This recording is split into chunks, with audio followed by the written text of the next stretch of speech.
Episode की शुरुआत में हम देखते हैं कि इफान शियान के अपार्टमेंट से मूव आउट कर लेता है और उसके जाने के बाद शियान वो फ्लावर नोटिस करती है जो कि उसे यिफाई ने दिए थे। असल में उसे अब उन फ्लावर्स का रियल मीनिंग समझ आता है जो कि उस पर लिखा होता है।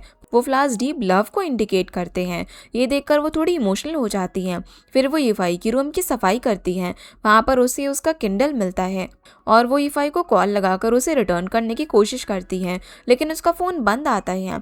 फिर शियान ग्रॉसरी स्टोर शॉपिंग करने के लिए जाती है, तभी उसे यिफाई का कॉल आ जाता है। असल में उसका पुराना फ़ोन गुम हो चुका था, इसीलिए वो नया फ़ोन लेकर शियान को कॉल कर रहा था, जहाँ वो उसे उसकी किंडल को भी फेंक देने को कहता है। फिर वो जब अपने घर पर जा रही थी तो रास्ते में उसे एक रियल एस्टेट एजेंट मिल जाता है। शियान उससे अपना कॉन्टैक्ट शेयर कर देती है ताकि वो अपार्टमेंट रेंट कर पाए। फिर वो घर जाती है तो काम करते वक्त भी उसे यिफाई की याद आ जाती है, क्योंकि जब वो उसके साथ रहती थी तो यिफाई हमेशा उसके साथ टाइम स्पेंड करता था और वो उसके साथ काफ़ी खुश भी रहती थी। अगले दिन अब शियान यिफाई के असिस्टेंट से मिलती है और उसे पता चलता है कि यिफाई एक कॉन्ट्रैक्ट को लेकर कितनी ज़्यादा प्रॉब्लम में है, क्योंकि उसका सारा डेटा और डॉक्यूमेंट्स उसके फ़ोन में थे और उसका ओल्ड फ़ोन मिसिंग था। इसकी वजह से उसका वीचैट भी लॉग आउट हो चुका था और जो लॉयर यिफाई के अगेंस्ट कॉन्ट्रैक्ट ब्रीच कॉन्ट्रैक्ट में अश्योर हुआ था, वो भी यिफाई के साथ काफ़ी रूड बिहेव कर रहा था। जो सब सुनकर शियान उसकी हेल्प करने का डिसाइड करती है। उसे याद आता है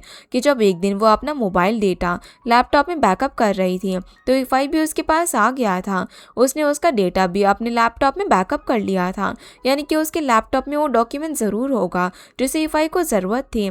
लेकिन शियान ने वो लैपटॉप डोनेशन में दिया था, जिसे लेने के लिए वो उसी वक्त फ़्लाइट बुक करती है और मिस्टर शिन के विलेज जाती है, जहाँ पर उसे लैपटॉप भी मिल जाता है और शिन का बेटा उसे विलेज टूर भी करवाता है। इसके साथ साथ शियान को फ्लॉशिया प्रोजेक्ट भी देखने को मिलता है। शिन का बेटा उसके फ़ोन में फ्लॉशिया ऐप डाउनलोड करके उसे दे देता है। फिर शियान अपना लैपटॉप चेक करती है और यिफाई का बैकअप डेटा ढूंढने में मिस्टर शिन उसकी हेल्प करते हैं, जिनकी मदद से शियान यिफाई को उसका डेटा जल्दी से ईमेल कर देती है। ये देखकर यिफाई काफ़ी खुश होता है, लेकिन तभी शियान की नज़र एक और फाइल पर जाती है।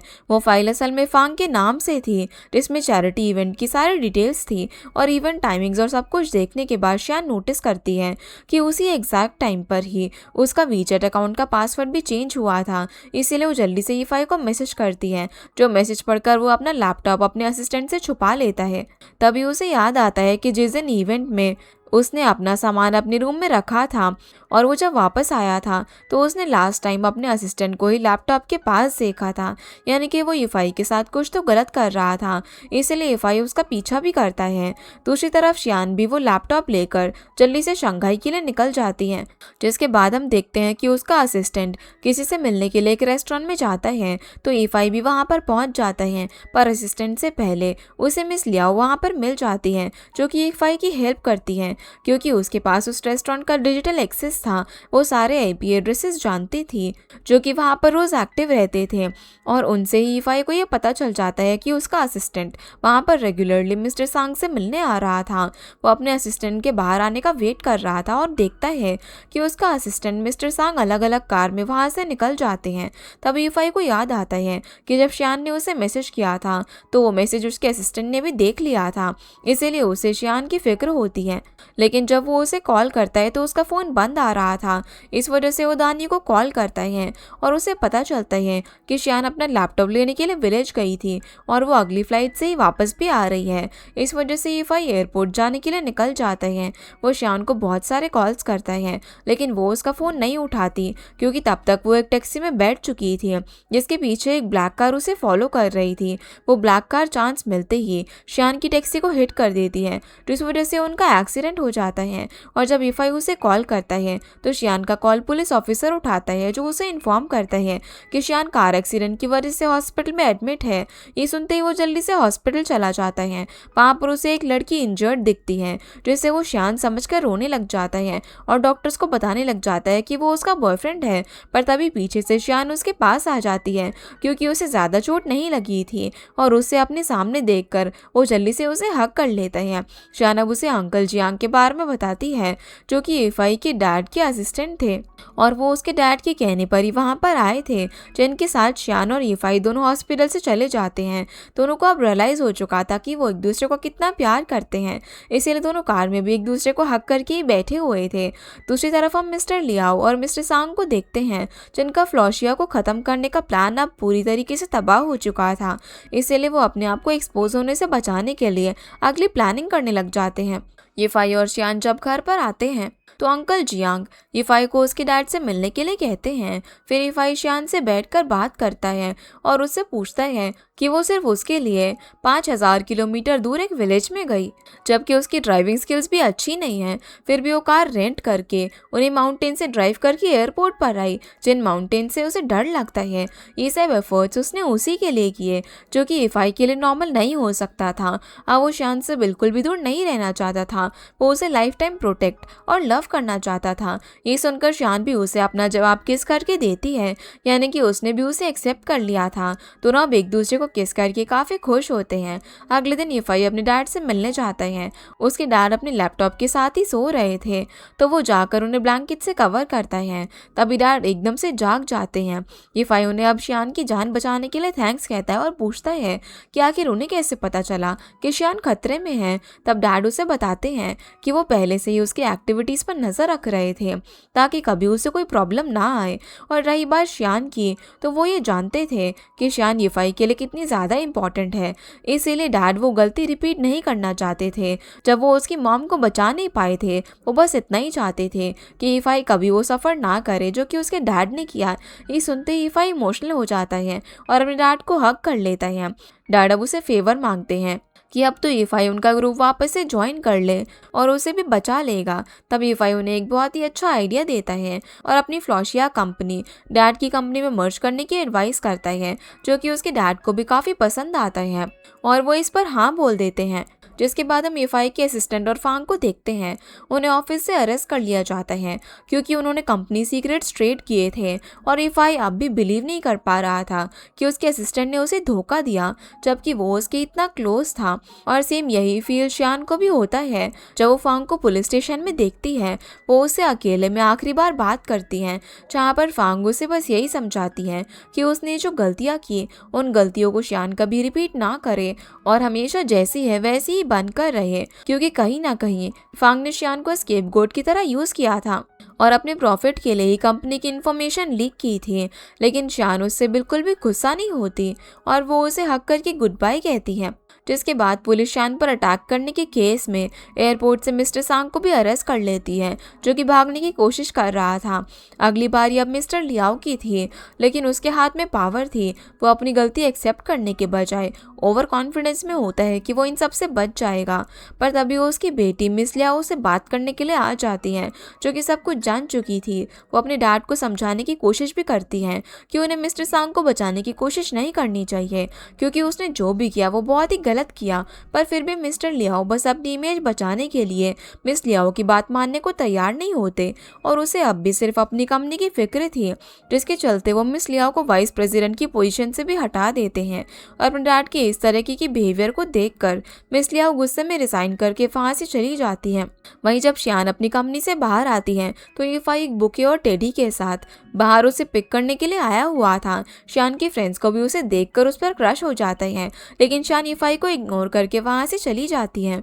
फिर ईफाई शियान के लिए कॉफ़ी भी लेकर आता है, पर वो उससे बात किए बिना ही ऑफिस चली जाती है और दानियों को कॉल करके सब कुछ शेयर करती है कि वो बस ईफाई का पेशेंस लेवल टेस्ट कर रही है। लेकिन जब वो अपने बॉस से लीव की बात करने के लिए जाती है तो वहीं पर उसे ईफाई भी मिल जाता है, जिसे असल में शियान के बॉस ने इन्वाइट किया था। ईफाई वहाँ पर नए इन्वेस्टमेंट के लिए आया था और क्योंकि ईफाई और शियान पहले भी एक साथ काम कर चुके थे तो शियान का बॉस ईफाई का फ्लोशिया प्रोजेक्ट ज्वाइन करने का डिसीजन लेता है, जिससे कि वो दोनों काफ़ी खुश होते हैं और साथ में कॉफ़ी पीते हैं। शियान अब ईफाई के लिए कुछ रूल्स बनाती हैं, जिसका पहला रूल यही होता है कि ईफाई और उनके रिलेशनशिप के बारे में ऑफिस में किसी को भी पता नहीं चलना चाहिए, क्योंकि वो लोग पर्सनल लाइफ और प्रोफेशनल लाइफ को सेपरेट रखना चाहते थे। दूसरा रूल था कि अब कभी भी ईफाई किसी भी लड़की के सामने नहीं जाएगा, क्योंकि शियान नहीं चाहती थी कि यीफाई को लड़कियां देखे और उसे अपना क्रश बना ले। ये सुनकर यीफाई उसे टीज करने लग जाता है कि वो किसी जेलस गर्लफ्रेंड की तरह उसके ऊपर अपनी टेरिटरी मार्क कर रही है। जो सुनते ही शियान भी ये बात एक्सेप्ट कर लेती है और यीफाई भी उसके सारे रूल मानने को तैयार हो जाता है। जिसके बाद हम देखते हैं कि मिस लियाओ यीफाई के पास फ्लोशिया या फिर उसके डैड की कंपनी में जॉब ज्वाइन करने की रिक्वेस्ट लेकर आती है, क्योंकि उसने तो अपनी डैड की कंपनी से रिजाइन दे दिया था। पर यीफाई उससे अच्छे से समझाता है कि उसके पास जो नॉलेज और कैपेबिलिटीज़ हैं उसके अकॉर्डिंग उसे फ्लोशिया जैसे स्टार्टअप में काम नहीं करना चाहिए, बल्कि उसे अपने लिए एक न्यू फील्ड बनानी चाहिए, जहां वो उसे गुई का नाम भी सजेस्ट करता है, क्योंकि गुई ने मिस्टर न्यू से शादी की थी और वो एक बहुत ही रिच मैन था। तो मिस लियाओ ने अपना इन्वेस्टर बना सकती थी, जो कि उसे काफ़ी अच्छा आइडिया लगता है। लेकिन वो यीफाई से भी पूछती है कि उसने गुई को अपना इन्वेस्टर क्यों नहीं बनाया। तब यीफाई उसे बताता है कि गुई उसकी एक्स गर्लफ्रेंड है और वो अब सिंगल नहीं है, तो उसका अपनी एक्स के साथ कांटेक्ट में रहना ठीक नहीं होगा। वो शियान को हर्ट नहीं करना चाहता था, जो सुनकर मिस लियाओ उन दोनों के लिए खुश होती है। वहीं शियान थोड़ा जेलस फील कर रही थी, क्योंकि यीफाई मिस लियाओ से मिलकर आया था और वो ये भी बताती है कि मिस लियाओ ज़रूर उसे गलत समझती होगी, क्योंकि जब वांग की मॉम हॉस्पिटल में थी तो शियान उनसे मिलने चली गई थी। मिस लियाओ को लगा था कि शियान ये सब वांग के लिए कर रही है, लेकिन इन सब बातों को इग्नोर करके यीफाई शियान को एक सरप्राइज देने के लिए अपने साथ अपने नए घर में लेकर जाता है। वो घर उसका खुद का ही था, लेकिन वो शियान के सामने ये बोलता है कि ये घर उसने रेंट पर लिया है ताकि वो उसके साथ आराम से साथ रहे। दोनों आप साथ में डिनर भी करते हैं और एक दूसरे को किस करके अच्छा टाइम स्पेंड करते हैं। दूसरी तरफ यू और जुनचैंग को देखते हैं।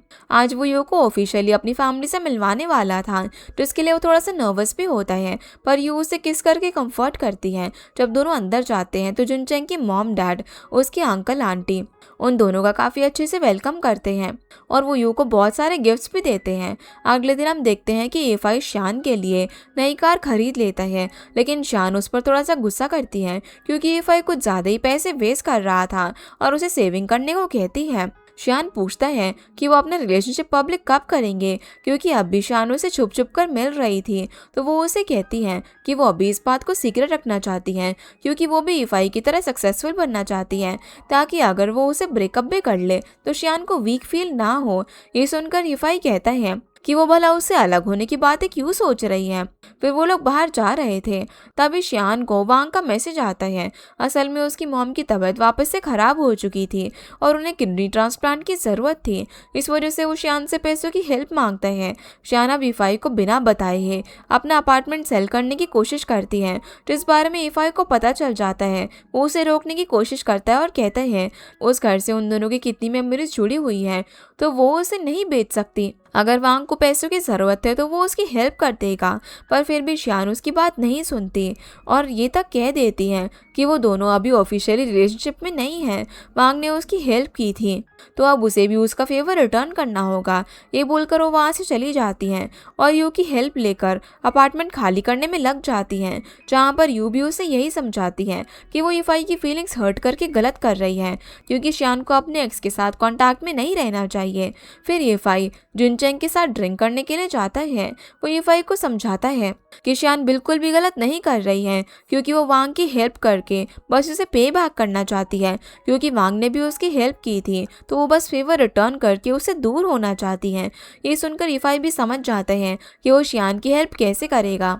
तभी वो अपनी फ्रेंड को कॉल करके शियान का अपार्टमेंट खरीदने को कहता है और उसकी फ्रेंड शियान से मिलकर सारे पेपर वर्क के साथ अपार्टमेंट खरीद भी लेती है। लेकिन जब शियान उसे कहती है कि क्या वो कुछ दिन और उस अपार्टमेंट में रुक सकती है, तो यीफाई की फ्रेंड उसे अपार्टमेंट के नए लैंडलॉर्ड से बात करने को कहती है, क्योंकि उसने भी अपार्टमेंट रेंट कर दिया था। असल में वो नया लैंडलॉर्ड यीफाई होता है, जिसके साथ शियान को वापस से अपार्टमेंट शेयर करना पड़ता है और यीफाई एक्साइटेड होकर घर में अपना सामान रखने लग जाता है।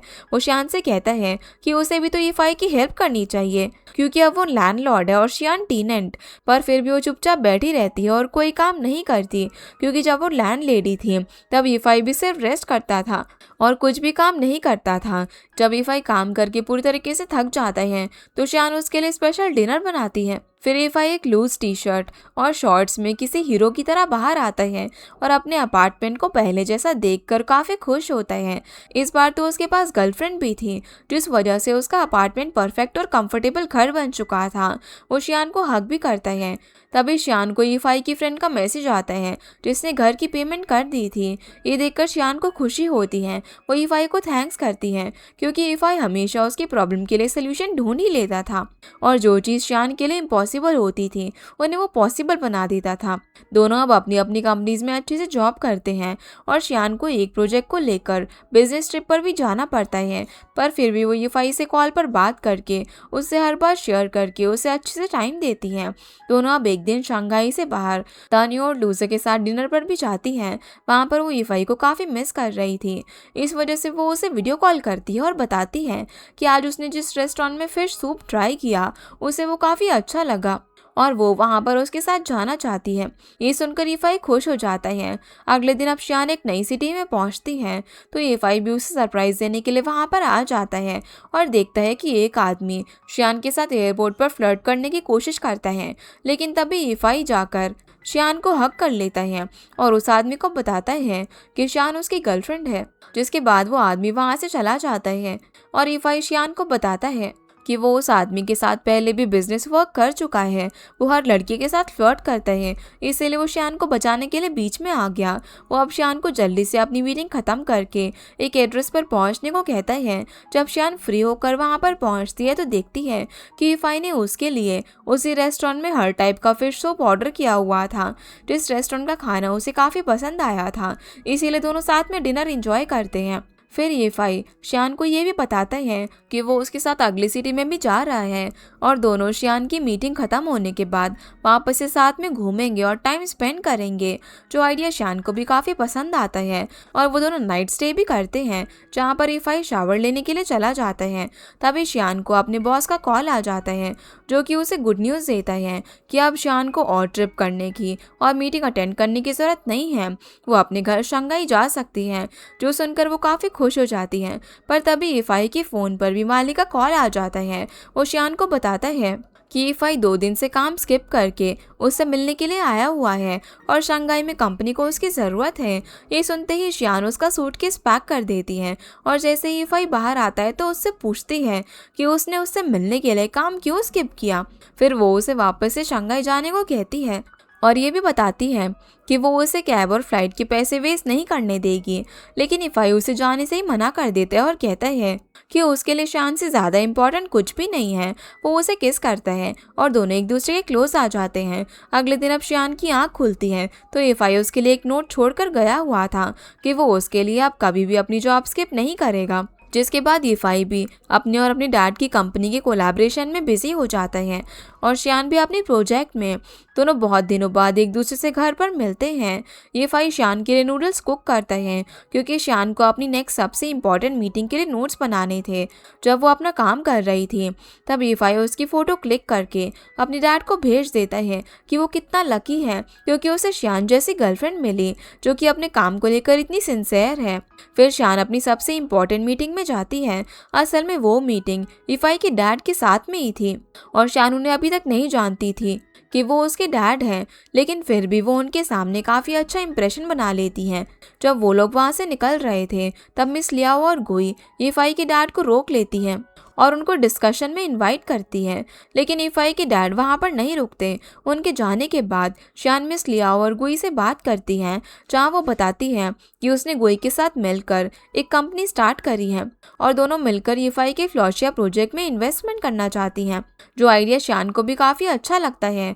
अगले दिन अब ईफाई के डैड मिस्टर लियाओ से बात करने के लिए जाते हैं और उसे समझाते हैं कि उन्हें अपनी कंपनीज और इन्वेस्टमेंट अब फ्यूचर जनरेशन पर छोड़ देनी चाहिए, यानी कि उन्हें अब कंपनी हैंडल करने की रिस्पॉन्सिबिलिटी अपने बच्चों को दे देनी चाहिए। इस पर मिस्टर लियाओ ईफाई के डैड को बताते हैं कि लियाओ रिज़ाइन करके जा चुकी है, लेकिन तभी ईफाई के डैड मिस लियाओ को अंदर आने को कहते हैं।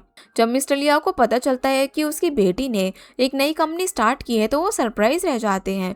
दूसरी तरफ शियान बार में ड्रिंक लेने जाती है, वहाँ पर उसे फ्री ड्रिंक मिलती है और पता चलता है कि वो ड्रिंक ईफाई की तरफ से हर कस्टमर के लिए फ्री है क्योंकि उसका फ्लॉशिया प्रोजेक्ट उसके डैड के साथ कोलैबोरेट हो चुका था। ये सुनते ही उसे पता चल जाता है कि इफाई असल में बहुत रिच है। इसलिए शियान को थोड़ा सा बुरा फील होता है क्योंकि इफाई ने उसे ये बात अभी तक छुपा कर रखी हुई थी।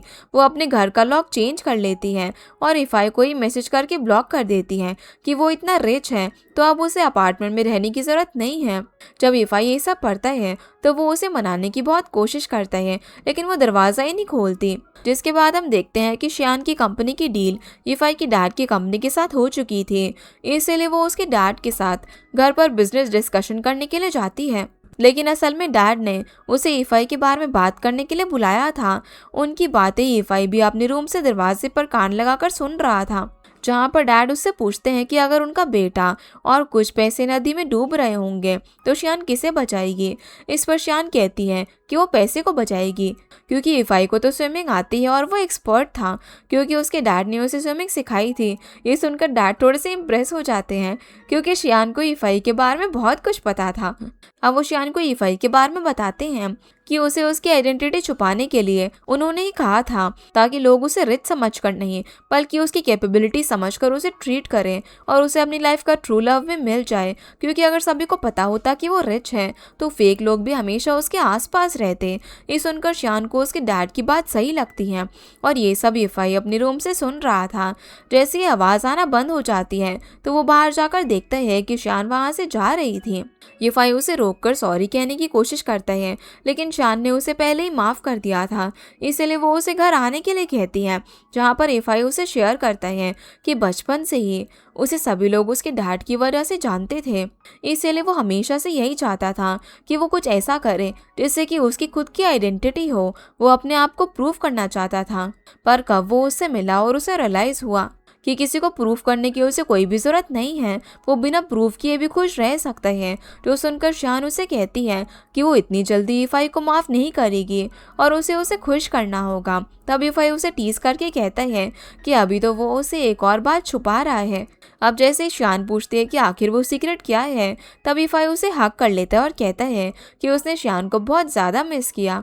इसके बाद हम देखते हैं कि यू और जुनचेंग भी अपनी फैमिली के साथ सेटल हो जाते हैं और यू जुनचेंग की मॉम डैड के साथ लाइव स्ट्रीमिंग करती है। वहीं दानियो और लूजे भी पेरेंट्स बनने के लिए रेडी होते हैं और काफ़ी खुश भी क्योंकि दानियो प्रेग्नेंट थी। जिसके कुछ दिनों बाद फ्लोशिया प्रोजेक्ट की सक्सेस पार्टी में इफाई के साथ साथ शियान को भी अवार्ड मिलता है और इफाई के डैड शियान की तारीफ करते हैं कि उसने इफाई जैसे सेल्फिश, लेजी और बस खुद का अच्छा सोचने वाले लड़के को इतना काइंड और हेल्पिंग नेचर का बना दिया। इफाई ने शियान से बहुत कुछ सीखा भी था, जैसे कि बिना किसी ईगो के घर का काम करना, और ये सब जानकर इफाई के डैड उन दोनों के लिए खुश होते हैं। जिसके बाद इफाई घर पर जाता है और वो एक प्रपोजल रिंग साथ में लेकर आया हुआ था क्योंकि आज वो शियान को शादी के लिए प्रपोज करने वाला था। लेकिन जैसे ही वो टेबल के पास जाता है तो शियान ने भी वहाँ पर उसके लिए वही फ्लावर्स और एक रिंग रखी हुई थी। उस रिंग के साथ उसने एक नोट भी रखा हुआ था, वो भी असल में उसे शादी के लिए प्रपोज करती है, जो देखकर इफाई इमोशनल हो जाता है। तभी शियान वहाँ पर ग्रोसरी लेकर आ जाती है, जिसे देखकर इफाई उसे कहता है कि वो उसके हाथ का बना हुआ खाना खाना चाहता है, जहाँ वो उसे रिंग पहनाकर शादी के लिए प्रपोज करता है और शियान भी उसे अपनी रिंग पहनाती है। दोनों अब एक दूसरे को किस करते हैं और वो सारे मोमेंट्स याद करते हैं जो कि उन्होंने एक साथ स्पेंड किए थे। और आखिर में इफाई शियान को कुछ अच्छा खाना कुक करने के लिए कहता है, जिस पर शियान उसे थप्पड़ मारती है और कहती है कि वो इस मोमेंट पर भी खाने के बारे में ही सोच रहा है।